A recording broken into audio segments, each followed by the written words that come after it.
මේ වටපිටාව හරිම ලස්සනයි, සීතලයි තමයි.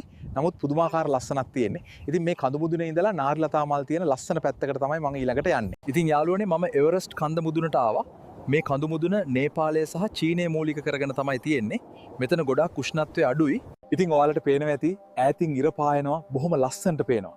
ඉතින් යාළුවනේ මට මතක් වෙන්නෙම අපේ ශ්‍රීපාද කඳු මුදුනේ ඉර සේවය. යාළුවනේ ඉතින් මම මේ ටිකේ හින්දි ඉගෙන ගන්නවා. प्यार दीवाना होता है मस्ताना होता है. යාළුවනේ මේ හිමාල කඳු මුදුන එහෙම නැත්නම් හිමාලය කියන්නේ බොහොම විශ්මයජනක තැනක්. මේ හිමාලය ගැන ගොඩක් පුරාවෘත්ත එහෙම තියෙනවා. ඔයාලා අහලා ඇති මහාවතාර් බාබාජී ගැන එහෙම.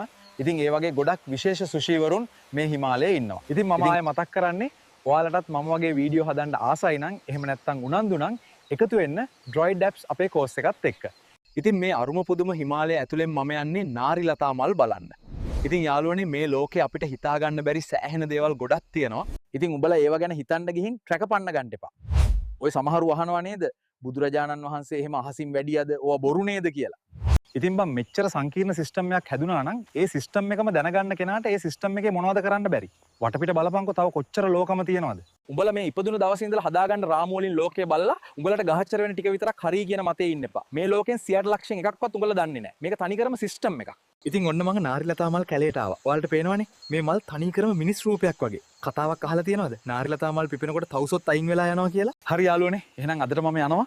දැන් මේ ඇඳුම ඇඳන් ඉඳලා මට ඇති වෙලා තියෙන්නේ ඉර එළිය වැටෙන තැනකට යන්න ඕනි මාව ටච් කරගන්න. එහෙනම් අපි ගියා. ටටා.